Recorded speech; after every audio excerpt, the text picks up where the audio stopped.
Gaura Premanandi. Hari Hari Bol.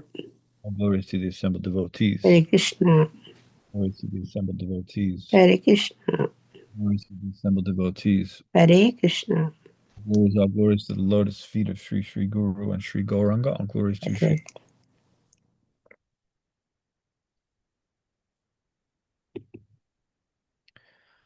Om Namo Bhagavate Vasudevaya. Om Namo Bhagavate Vasudevaya. Om Namo Bhagavate Vasudevaya. Om Namo Bhagavate Vasudevaya. Om Namo Bhagavate Vasudevaya. Om Namo Bhagavate Vasudevaya. Hare Krishna. Good morning, everyone. Hare Krishna. Thank you for Please joining. accept my humble obeisances. Sorry. So today we'll continue our study of Srimad Bhagavatam. We're in the third canto. This is the 13th chapter. And today we will cover verses 14 through 17. So we'll chant 14 together and then we'll do the rest. Manor uvacha adesheham bhagavato varteyamiva sudana stanam tvihanujanihi prajanam mamacha prabho manor uvacha adesheham bhagavato varteyamiva sudana stanam tvihanujanihi prajatnam mamacha prabho manor uvacha adesheham bhagavato varteyamiva sudana stanam tvihanujanihi prajanam mamacha prabho. Please chant.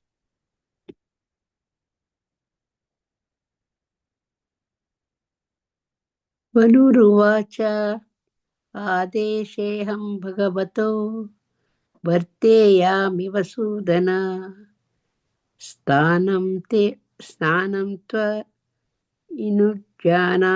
Janihi Prajanam Mamacha Prabho. Hare Krishna. Krishna Manuruvacha Adeshe Aham Bhagavato Bharteyami Vasudana Sthanam Ta Iha Niha Prajanam Mama Cha Prabho. Hare Krishna. Hare Krishna.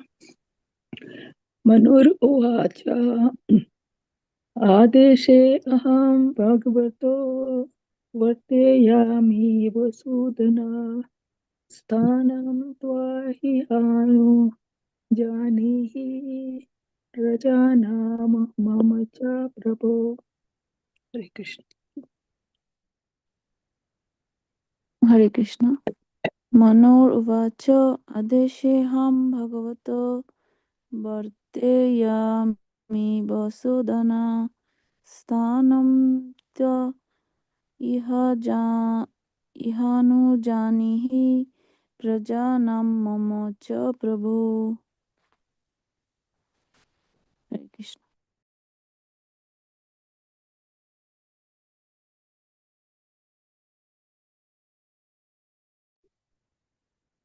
Anyone else? Okay. Manu Uvacha, Sri Manu said, Adeshe, under the order, Aham, I, Bhagavataha, of your powerful self, Varteya, shall stay, Amiva Sudana, O killer of all sins, Sthanam, the place, to, but, Iha, in this world, Anujanihi, please let me know. Prajanam, of the living entities born from me, Mama, my, Cha, also, Prabho, Prabho, O Lord. Translation. Sri Manu said, so Swayambhuva Manu speaking to Lord Brahma, O all-powerful Lord, O killer of all sins, I shall abide by your order. Now, please let me know my place and that of the living entities born of me. Text 15. Yadoka sarvabhutanam mahi magna maham hasi asya udharane yatno deva devya vidhi yatam. Translation. O master of the demigods, please attempt to lift the earth which is merged in the great water, because it is the dwelling place for all living entities. It can be done by your endeavor and by the mercy of the Lord. Purport. The great water mentioned in this connection is the Garbhodaka Ocean, which fills half of the universe. Text 16. Maitreya Uvacha Parameshti tvapam madhye tata san nam avikshagam katam enam samunesya nesya iti dadhyau diya chiram. Sri Maitreya said, thus, seeing the earth merged in the water, Brahma gave his attention for a long time to how it could be lifted. Purport. According to Jiva Goswami, the topics delineated here are of different millenniums. The present topics are of this Shveta Varaha millennium, and the topics regarding the Chakshusha millennium will also be discussed in this chapter. Means so we'll talk about the white Varahadev and the red Varahadev. Text 17. Srijato me kshatir varbhi plavyamana rasam gata atatra kim anushteyam asmabhi sarga yojitahai yasyaham hridayat asam sa isho vidhatu vidadhatu me. Translation. Brahma thought, while I have been engaging in the process of creation, the earth has been inundated by a deluge and has gone down into the depths of the ocean. What can we do who are engaged in this matter of creation? It is best to let the Almighty Lord direct us. Purport by Charan Aravinda Bhaktivedanta Swami Prabhupada. The devotees of the Lord, who are all confidential servitors, are sometimes perplexed in the discharge of their respective duties, but they are never discouraged. They have full faith in the Lord, and He paves the way for the smooth progress of the devotee's duty. Nama Om Vishnu Padaya Krishna Prastaya Bhutale Srimate Bhaktivedanta Swami Nitanamane Namaste Saraswate Deve Gauravani Pacharne Nirvishesha Shunyavadi Paschatya Deshatarne Om Ajnana Timirandasya Yananjana Shalakaya Chakshur Unmilitam Yena Tasma Shri Gurave Namaha Vanchakalpa Trubhyascha Kripa Sindhubhya Evacha Patitanam Pavanebhyo Vaishnavebhyo Namo Namaha. Oh, looks like I'm frozen. Hopefully this works. If I start cutting out in the audio, please someone let me know and I will turn the video off. The reception's not great here. Okay, so as the story unfolds, we find that after a few minor setbacks, Lord Brahma finally produced proper progenitors to populate the universe. But now a new problem has arisen, as it happens. Can you imagine it? You get this very important service directly from the Supreme Lord. And every time you try to fulfill your duty, something goes wrong, right? First, you have some people that aren't willing to cooperate.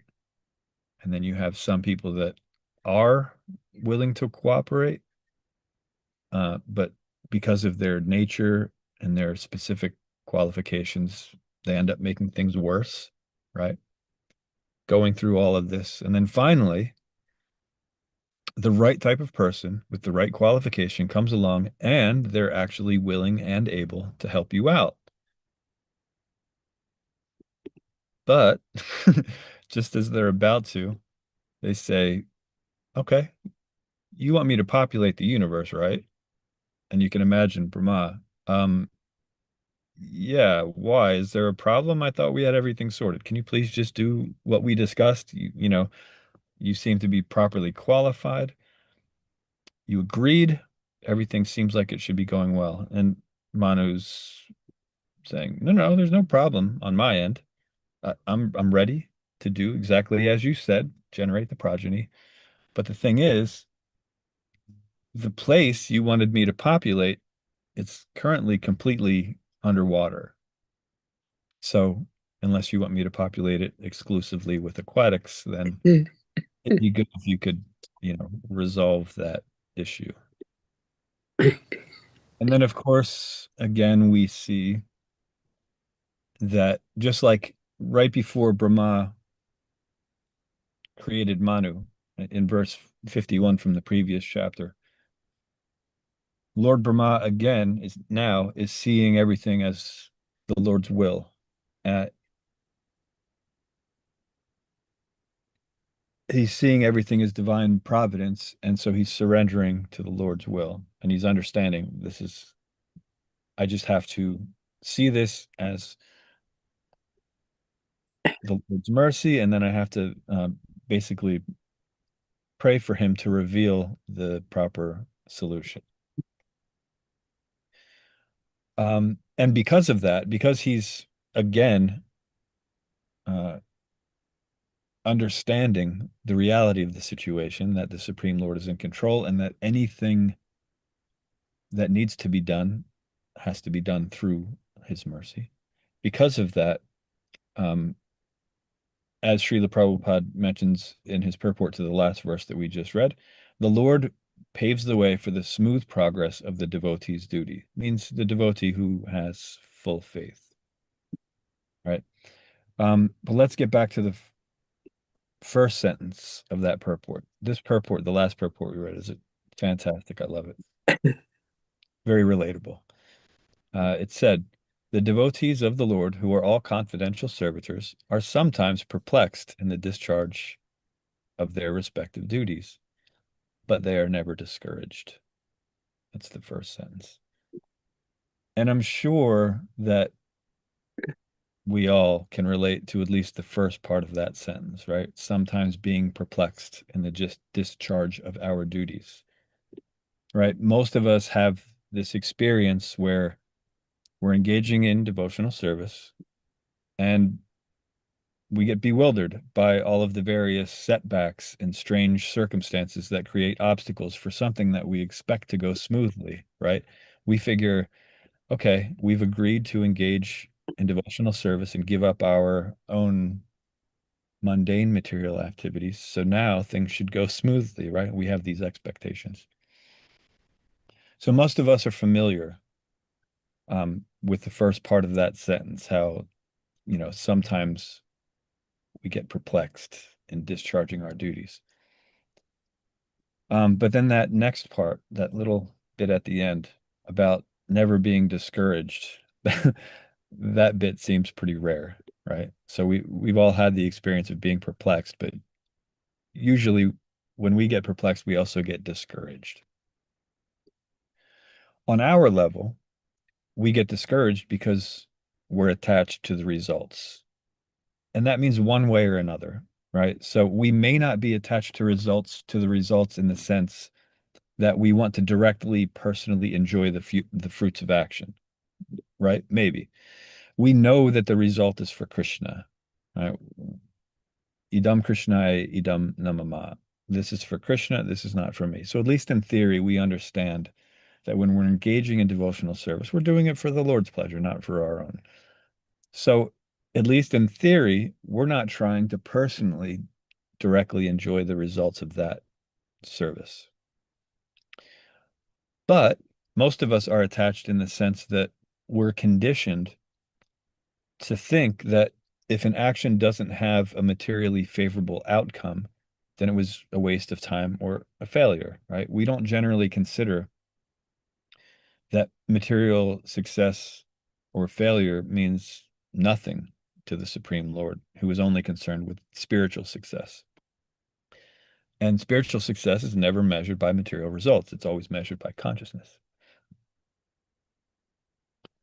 So from our point of view, in our conditioned nature, everything is a big deal, right? We have a very limited experience in both space and time, and we consider whatever we're experiencing to be the most important thing in all of creation and all time, right?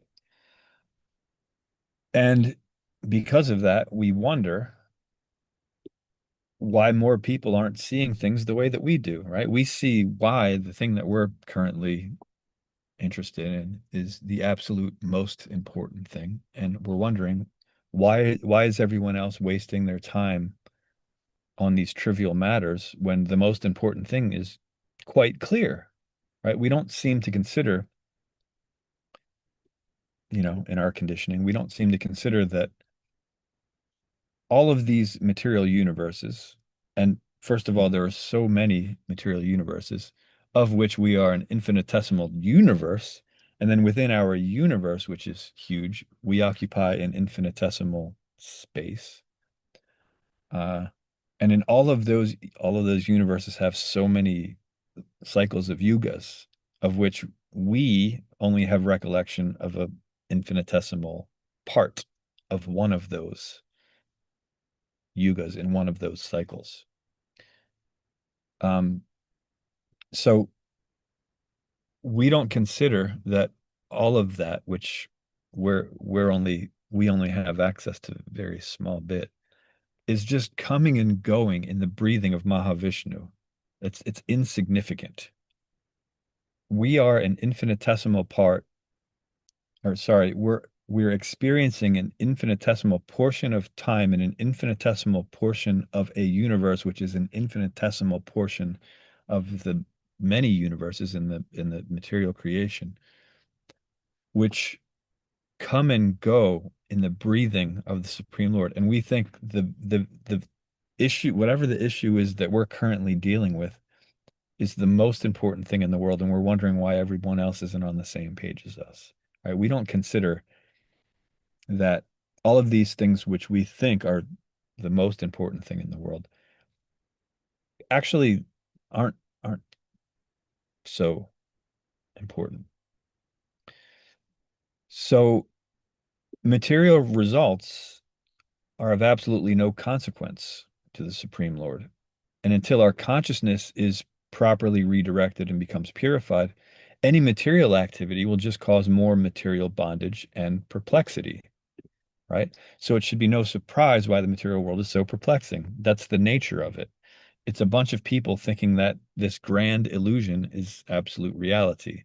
So of course it's going to be perplexing because we're doing what we think is right, and we're not seeing the expected result of doing the right thing, and so we become perplexed. But when we begin to see things with full faith, that everything happens according to the will of Sri Krishna, we too become less concerned with material success and failures, and we're more concerned with where our consciousness is situated, right? We start considering things less in our under the influence of our conditioned nature, judging things by material successes and failures, and we start understanding our true position, our true nature, and our true relationship with the Supreme Lord. And we start understanding that the only success is purifying our consciousness and returning to reality, and everything else is a failure, right? So the material world, it will always be chaotic. no matter which yuga we're present in, right? A lot of times we think that, well, if we were in Satya Yuga, things would be so much, well, it is more peaceful. Things would be so much easier. We could just engage in our service. There wouldn't be so many difficulties. We may think that, but in the material world, there's always chaos, um, because the material world is populated with people who are trying to control and or enjoy, when by nature they are not the central figure of all of reality. God is. So there's always going to be chaos in the material world, but we don't always have to be affected by that chaos, right? We don't have to be perplexed. We know, at least in theory, that all of this chaos is just an illusion and that we can experience reality if we understand and cultivate our eternal relationship with the Supreme Lord. Everything we know in theory from Shastra can be experienced, not just accepted on a theoretical basis, but actually directly experienced if we cultivate full faith by accepting the process of devotional service and purifying ourselves of our material tendencies. All right, that's how we go from having an understanding to actually having an experience. So something goes from a theoretical um, situation to an experienced reality. Um, so we should point out here that Lord Brahma has shown by his example in the last few chapters that we've been reading that he too sometimes gets discouraged, right? There's perplexity and then there's discouragement. But we see that when he becomes discouraged, it makes the situation worse, right? He was discouraged when first perplexed when the Kumars did not agree to procreate. Uh, and then he became discouraged. And even though he tried not to let that overcome him, from his eyebrows came Rudra. And Rudra, of course, was willing to procreate. He's a very dutiful son, but the nature was off. So uh, all of the different Rudras that expanded from him were doing the opposite of what needed to be done. Instead of populating the universe, they were destroying the universe, right? So when that discouragement is there, things become worse. But every time Lord Brahma is able to, and this happens multiple times to really show us, to really drive the point home, that sometimes we're going to be relying on our own mental or physical capabilities to do our service. And when we do that, things are going to go wrong because our physical and mental capabilities are part of our conditioned nature, which is an illusion.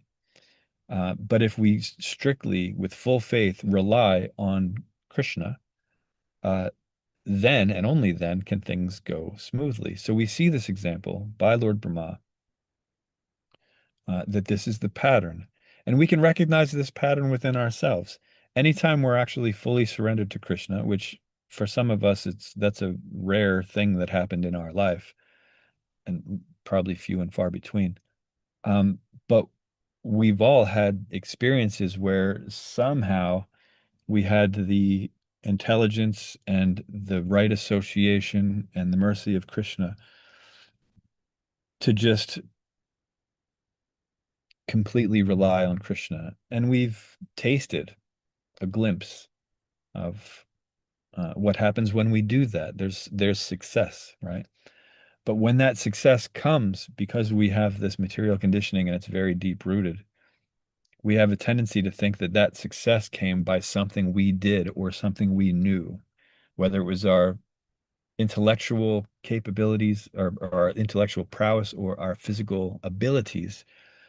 We created that result. We have this tendency to basically try to take credit for anything good that's happened to us. Now, we're okay with passing the blame when something bad happens, right? Anytime anything bad happens in our lives, we're all ready to put the blame on someone else. Oh, it's because of this that went wrong.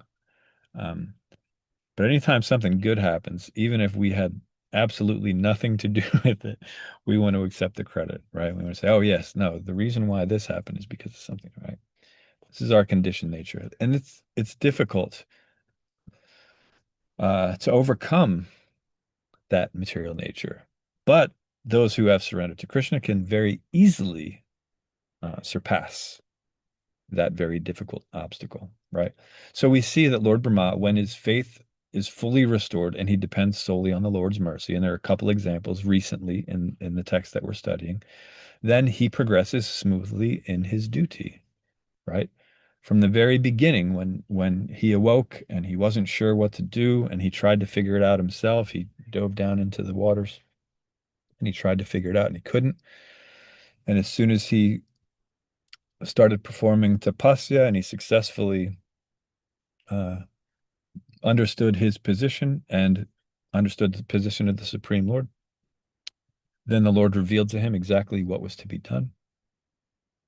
And then as he's performing that process of creation and all the different aspects of it, again, there were a few obstacles where there's perplexity and discouragement. But every time he brings it back to focusing on understanding that everything that's happening is happening because of the divine will. And the only way that we can figure out how to overcome the current obstacle in our service uh, is to meditate on him, understand that everything is coming from him. And if we do that successfully, he can reveal to us exactly what needs to be done. And through his mercy, um, we can be able to actually perform a proper duty that's favorable in his service. Right. So when Lord Brahma's faith is fully restored, he depends solely on Lord's mercy, then that's when he progresses smoothly in his duty. Right. So we too also sometimes get perplexed in our attempts to do service. Right. We talked about that a little bit. But, and that's okay to become perplexed. It's natural when we're trying to please the Supreme Lord and something doesn't go exactly the way we expect. It's okay to think, well, I really wish this would have gone a more favorable way. But we should understand that, again, the material successes or failures are of no consequence to the Supreme Lord. He's just interested in the consciousness. So the more we are trying to sincerely please him with our endeavors, the more he will reveal to us actual reality. We won't be dealing with illusion so much where we think that unless there's a favorable material result, then it was a waste of time or a failure. We'll be able to understand that um, the consciousness with which we perform these various activities is the determining factor on whether Krishna is pleased or not. Uh, and in time, we too, as Krishna is, will become less concerned with material successes and failures and more concerned with just having that proper connection, that relationship, that proper mood.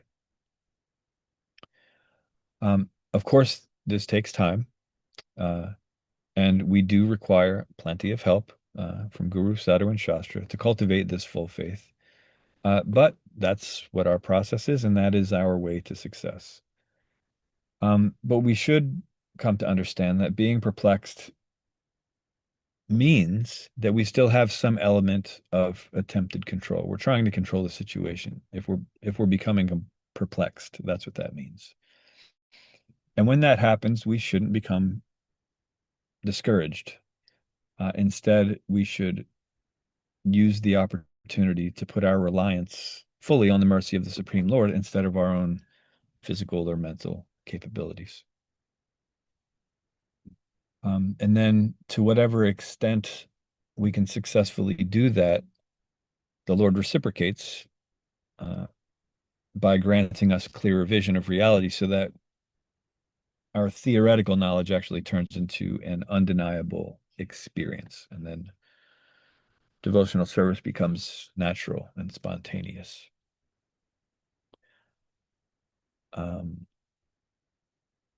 Let's stop here and see if there are any questions or comments or any further discussion on this matter.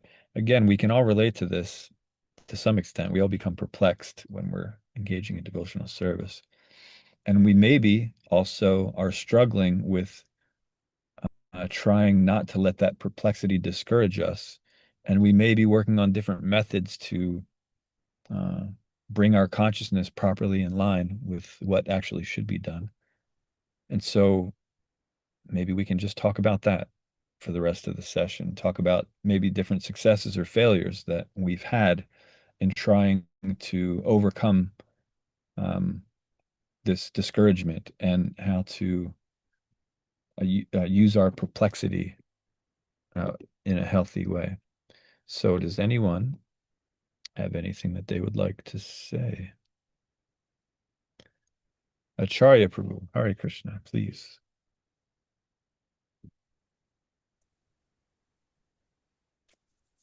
Hare Krishna. Can you hear me? Yes, yes, Hare Krishna. Okay. Yeah, thanks for the great class. I was also thinking, as you were saying at the end, how to use our perplexity, and I was thinking as a way of framing perplexity in a positive light. Mhm. And I was thinking of a couple of things, just like when Mahaprabhu said, "Guru Mora Murka Deki," that my spiritual master considered me a great fool. So a fool means that, if we accept ourselves as a fool, then we have to accept that, okay, we're going to be complexed. We're going to be perplexed, I mean. So that's part of being a disciple, is we accept that, not that we remain in ignorance, but we understand that there are things that we're not going to understand. Mm. And the other thing I was thinking of was Prabhupada, how he would repeatedly say that that you can't know Krishna unless you accept his inconceivable potencies. So Mm. inconceivable means you can't understand it. It means you're going to be perplexed. So perplexity is part of our almost our I don't know if you'd say constitutional position, but it's a part of our situation as aspiring devotees or even as advanced devotees, the realization that no matter what happens or how advanced or how smart we are, we're never going to understand everything. Mm. So, perplexity is part of our situation, and we embrace that yes, we're not going to understand everything, whether in the material world or about Krishna himself, and just go on from there. Great point. Thank you for that. And then, of course, the other half is when you can accept that, peacefully and reasonably, then that's how you could not be discouraged, even if you're perplexed. Right, yeah, because like you said, the perplexity is natural, but then what do you do with that perplexity? If you're becoming discouraged, that means that you are too attached to thinking that you can overcome it personally. But when we understand that, yeah, no, on our own power, we absolutely cannot understand this, but through Krishna's mercy, we can. Then there's no question of discouragement, right? Yeah, thank you for that. Perfect. Anyone else?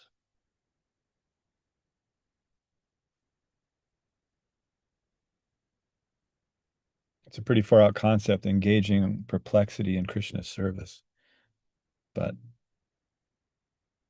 as Acharya Prabhu mentioned, that's our natural, it's basically a natural state of ours is to be perplexed because by nature, uh, we can't understand it. We can understand anything that Krishna reveals to us, but on our own, we can't. And so he is inconceivable. We can't completely understand him unless he reveals himself.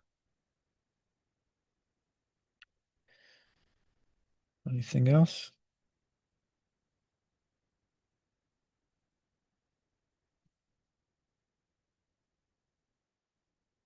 Okay. I apologize for today's short class. And the reason why I'm in a car is because I have an appointment just after. And so I couldn't Hare give. Krishna Prabhu. Yes, Hare Krishna. Um, As always, your classes make me think a lot. One thing for me personally, I mean, there is a situation that is perplexing me and giving me trouble. But your class is, and Acharya Prabhu's comment that yes, that is going to be my situation. It's going to be difficult for me to, and I'm trying to figure out how to go about handling this within myself. Um, I'm trying to find help. I'm trying to, um, um, but if Brahma is struggling with it, then of course it's not going to be easy. How have I been navigating it? I don't think I've been doing it right. I've still trying to figure out how to handle that confusion. I guess going forward, I will use what you have said to figure out how to handle my confusion, my difficulty, my. I think I tend to ask people for their opinions or their suggestions, and I'm not sure that is always a good idea because then it's getting even more confusing. Mm.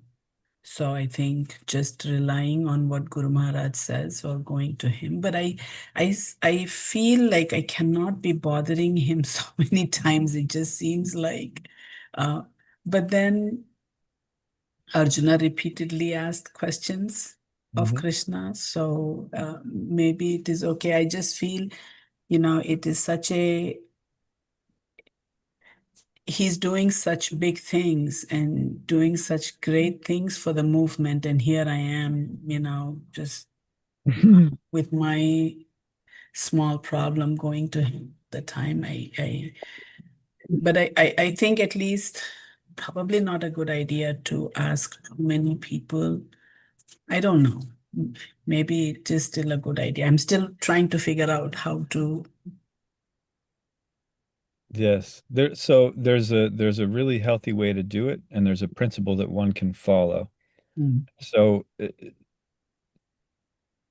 we don't always have a lot of access to our guru. We have some access. We don't always have a lot of access. And I can absolutely relate with you with my Guru Maharaj and what he's done for the movement, very many big things. And my paltry issues seem like, but all of the issues stem from the same thing, right? It's all about consciousness. So when we can have the opportunity to actually converse directly with the spiritual master, then that's great. And generally, the spiritual master, as long as he sees that we're sincere and we're actually trying to better ourselves, he doesn't mind being, it's not really pestered. Now, if we're just asking him things and we're attached to the result and we're just waiting for him to give us the right answer and we keep asking him the same question until he gives us the right answer, that sure, he could probably get annoyed by that because we're asking the questions on a material platform, so that's not something that he's enthusiastic about. He's enthusiastic about helping us, but he's hoping to gradually get us from the material platform to the spiritual platform. Now, so to whatever extent you can comfortably directly approach your spiritual master, you should do that. With the proper mood. We should always make sure that when we're approaching the spiritual master, we're making sure that we're having the proper mood, so we're not basically wasting his time. But the other thing is, it's not a problem to ask people for advice, but we should pay close attention to who we're asking and where their advice is coming from. So if we make it a habit to ask people who give answers based on Shastra, uh, and give a healthy, um, means they're not trying to sway you to do a certain thing, but they're trying to help you understand how to come to the conclusion of which thing you're meant to do. It's all about the consciousness. It's not about the thing. So if they're just instructing you on the thing, the detail of what to do, it probably means either, so that it can mean two things. It either means they're not seeing the principle, or they are seeing the principle and they're explaining it to you because they know that in your particular situation, you should be doing this thing. But in that second scenario, it'll work that time, but the next time you have an issue, it may not work because now it's a different situation. So the detail's no longer going to apply. So if we approach those, if we can't approach our guru directly, if we approach those people who are knowledgeable of Shastra and can give a proper understanding of the principle of what we're dealing with, um, and that's the advice we seek out, then we know we're at least on the right path. Because if we're just asking anyone, basically what we're trying to do is get enough answers to the point where, Justify. whichever one we agree with, we say, oh yeah, everybody says that we do it. So we just have to look at our motives, right? So asking people for advice, well, if we're asking the right people for advice and we're applying it properly according to the principle, then that's fine, right? We don't need to bother our spiritual master with every small thing if we have uh, a nice community of devotees who can help us through some of the more minor problems. And then as we're working through those, as our consciousness is becoming purified, then we can have deeper discussions with our spiritual master, and he appreciates those deeper discussions much more. Now he'll still do the other ones, but if he sees that we're just trying to justify uh, uh, our material behaviors by getting some sort of permission, then that's not the best guru disciple relationship. So, and then it's always a mix. So we also shouldn't feel discouraged to talk to him about anything because we have material desires. No, it's fine. Acknowledge the material desires. Also acknowledge the fact that we want to move beyond those, and we're seeking out a way to do that. And the spiritual master will absolutely appreciate that honesty and appreciate that sincerity and help you. The best thing is always to put all your cards on the table. Explain what the material attachment side is and what the you know um, the the aspect of that we're actually sincerely trying to connect with our eternal nature. Address all of that, and and then it's much more understandable. He knows exactly where you're coming from. He can give you better directions of how to get to where you want to get to. And that's with anyone that we're asking, whether it's our spiritual master or a diksha or a shiksha guru. Um, yeah, that's the best policy. It's not whether or not we're asking advice. It's who we're asking the advice of, what is our motive in asking the advice, and are we actually going to apply it according to the principle, or are we going to try to be distracted with the details? Again, hard work trying to go within and discover, figuring out what our motive is. In one I sense, it's mean, hard work, but it's actually natural work because as we do it, we're uncovering our natural tendency. If we don't do it, we're perpetually trying to I don't want to use the word cultivate here, but it makes sense. Our material conditioning, we're just perpetuating that material bondage. And then that's impossible to actually come to success. The thing that we're calling difficult is actually the only way to success, and it actually becomes natural. Because the thing is, when we have a little bit of sincerity to Krishna, he rewards us greatly. He sees it as reciprocal, but he's definitely doing, I mean, he's doing all of the work, but you would say most of the work. We're doing very little. So when we understand that, and then we put that little bit, just offer it at his feet, then we'll see that eventually it's our natural state, right? It seems difficult because we really, really, really, really are attached to this notion that we could be in control, that we could be independent enjoyers, that we don't need Krishna, right? We hold on to that misconception very tightly. Um, and that's why it seems like it's a very difficult process. And it is in that sense, because, you know, we're trying to grab on the Krishna's mercy, but we have so much valuable sand that we've accumulated. We don't want to let it go. So we're just trying to sort of grab on the Krishna's mercy, kind of like this or like that, or, you know, like this, but, we're not willing to get rid of all this other stuff. But as we gradually understand, okay, well, I don't need this particular grain of sand. That's useless. All right. And then the next one, okay, is this one? No, no, that's also illusory. That's me just trying to control. And then, eventually, we have more fingers to grab onto Krishna's mercy and fewer are holding us back down like an anchor to the material world. So if we just have that in mind, then whether we're asking people for advice or we're going directly to the Shastra or we're just observing behaviors of people who we look up to, whatever detail we're doing, if the consciousness is proper, Krishna will reveal to us what is to be done and what is not to be done.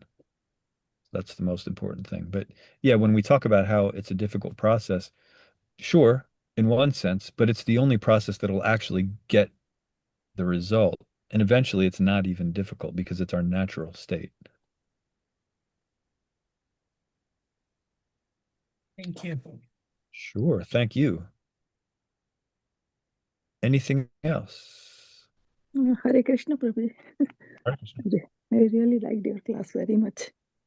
What I understood is when we have the more material contaminations, attachments, then we are more perplexed. So when we focus on purifying our consciousness, then when the consciousness purifies, then we get the vision, clear vision, and easy to. And then Krishna reveals us the path that I got from your class. I think, is it correct? Yeah, that's correct. And as Acharya Prabhu pointed out, that the fact that we become perplexed isn't an issue. It's actually kind of natural. But what we do with that perplexity will determine whether we're going to be further bound in the material world or whether we're going to and then be discouraged because of that, or whether we're going to use that perplexity to further understand our eternal relationship with Krishna, which is we're infinitesimal parts. He's the absolute. So yeah, it's natural that we're perplexed. If we weren't, we wouldn't be we wouldn't be us, right? Even Yeah. even Krishna himself, because of his nature, he who knows everything, when he sees that a devotee is giving everything and more to serve him, that actually it kind of perplexes him. That's why he comes Yeah. as Sri Chaitanya Mahaprabhu, because he wants to understand that mood. He's like, I understand my love for the devotees, but how is it possible that they actually appear to love me more? That can't be possible, right? And so he does Yeah. like that. So perplexity is not the problem; it's what we do with it. Um, and if we're self-centric, we're going to become discouraged. If we're cultivating God centricity, I think I made that word up. But if that's what we're cultivating, then gradually everything becomes clear and it becomes natural. Thank you. Thank you, Hare Krishna. Vrindavaneshwari, Hare Krishna. Very good answer you gave, Prabhu. Thank you. Hare Krishna Prabhu. So just kind of tagging on the conversation, it was making me reflect too that like also the people that we spend the most time with, those who are spinning a story or getting involved in spinning things or getting too deeply involved in Prajopa or Vaishnava Aparad and things like that. That can also create a lot of perplexity in our mind because it can spin us up so much that we just get so bewildered by everything. So I think it's not easy, right? Because this is the material world and there's so much politicking and there's so much happening in every corner of our lives. But it can be also very much it's not easy, but try to find people who, as best as they can, do try to that's something I try and strive for is to find people as best as I can that are trying to just kind of keep to the focus, of bhakti or sadhana or like well-being into other person's hearts. And as soon as we start getting kind of spun into someone else's story, and a story that may not even involve us, like we see it all the time, like drama and the drama and they perplex our minds to making us feel so confused in all aspects of spiritual life. And I just wanted to get your thoughts on that. Yeah, so we all have an internal struggle. We have our conditioned nature, which is struggling to justify to us that it's okay to enjoy, try to attempt to enjoy and control separately from Krishna. Then we have that part, our constitutional nature, which is trying to dispel all of that illusion and go back to our original pure state, right? So it's a war that's going on. And so who we choose to associate with, so there's people that are helping us think that yeah, this illusory path is actually the way to go, and then there are those that are, you know, dispelling that, right? And so how we choose our association will say a lot about what we really want to happen, right? If we're going out of our way to spend more time with materialists, then it means that we really want to just be materialists, right? More than we want to be spiritualists. And but if we're going out of our way to associate with spiritualists properly in the proper way, and that's where it gets tricky too, because there are pseudo spiritualists who we also associate with when we want to really enjoy, but we want to feel good about that enjoyment. We don't want to feel guilty about it. And so we find people who are also into spirituality, but it's not their main focus. So we have to be able to understand and analyze what's going on. And we shouldn't judge where people are at, but we can acknowledge how their position is actually affecting our position. And if it's not in a favorable way, then we take less association from them. We give them respect, obviously, because they're aspiring Vaishnavas. Doesn't matter what level they're on, they always get the respect. Um, but they may not get the amount of actual association. And again, association means when we identify with and actually adapt it into our lifestyle. It doesn't just mean being in proximity. So, yeah, who we associate with says a lot about what our motive is, or that, sorry, I should say not who, but I should say the type of association that we flock to. That's a better way to put it. And what we're actually seeking says a lot about what we're trying to do. And so, yeah, if we're feeding the conditioned tendency to enjoy materially, then where that's where we're going. That's the direction that we're heading. But if we're feeding this other tendency, the natural one, that to try to uncover all of that illusion, then that's the direction that we're going to go in. Did I divert off of what your point was, or was that okay? Because sometimes I sort of veer off. Did I address what you were? No, yeah, no, that makes perfect sense. So I think what you were addressing was really, it is the association, and to be mindful of how that association is influencing our Krishna consciousness. And that's kind of like an individual evaluation. So you're saying not, it's from a place of non-judgment, but it's really a place of self-awareness and self-evaluation to say, wow, this person's really having, might be impeding my progress in some way. So I can offer respect, but maybe keep a slight distance. Right. And That, again, because I reworded that, so it's not the person that's impeding your process, what's the it's association? the way that you're associating with that person. So Right. wi- anyone that's chanting Hare Krishna, we can actually get good association from if we're focusing on the right aspects, right? If we're focusing on that aspect that is getting them to continually chant Hare Krishna despite all of their other material desires, that determination, that bit, that we can actually associate with. Because if they're actually in our perception, if they're in a worse, I'm in Kentucky, so I have this accent. If they're situated in a what we consider to be, a lower platform from where we're trying to go, it means there are more things that are holding them back, but they're still actually chanting. So in that sense, they're more elevated, right? Because we're only dealing with, fewer things that are trying to hold us back. And sure, we're still chanting Hare Krishna, but they're doing it despite all of these other things. So if we're just focused on that aspect, right, that we can actually take that association. And even though technically you may consider them on a lower platform because there's more attachments, you can consider that even despite those material attachments, they're still encouraged to chant Hare Krishna. So it's the Right. not the person, it's the association. So there's always a way to do it, even if it's someone that we can't even explain it, but there's some sort of just the relationship is, it's a strange thing and it can't gel.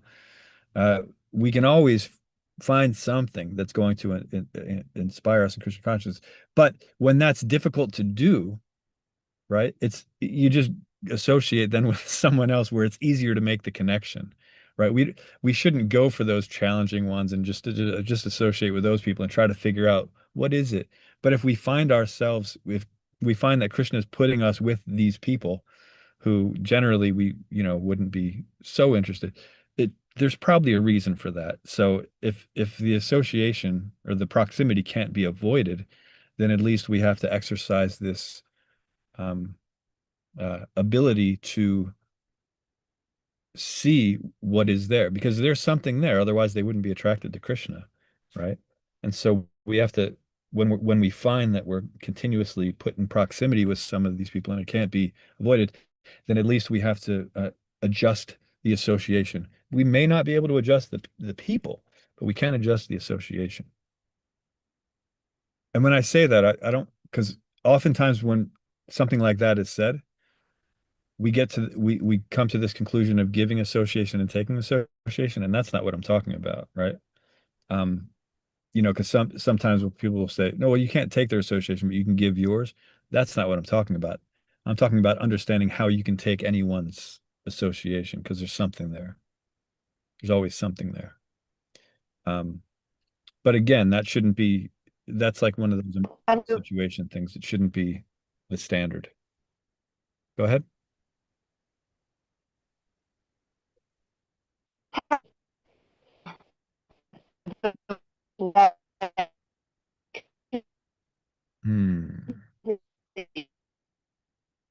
You're cutting out. I don't know if it's my connection or yours. Oh, is she? No, she's gone. So I guess it was hers. Oh, there she is again. one aspect of the quality, but not another. Okay, you cut out for a bit there. All I heard was one aspect of the quality or another. Oh, sorry. I don't know if you can still hear me. No, So yeah, I'm going into the woods. I'll stand still. So you can associate with one aspect of a person's, yes. who they are, but not another. So the association is really more of an identification, which I've That's always kind of seen that more so, because it's not about you're associating. If you interact with someone, that doesn't mean you're associating with them. If you're having an interaction, it's association only when you identify with qualities that person possesses. absolutely. Yes. Thank you. Thank you very much for your class. Thank you. Anything else before we stop? Thank you very much, Prabhu. I'm listening to everybody's, that is nice advices you give. Nice information. Thank you very much. You're very kind. Thank you. Thank you. Thank you. Okay. So if there's nothing else, then Srimad Bhagavatam ki Ki jai. jai. Ananta ki jai. Panchakalpatarabhyasya kripa Sindhave bhajo patitanam pavanebhyo Vaishnavebhyo namo namo. Thank you so much, Prabhu, for nicely explaining. Thank you. Thank you. Thank you. Thank Hare you very much, Krishna. Prabhu. Hare Krishna. Hare Krishna.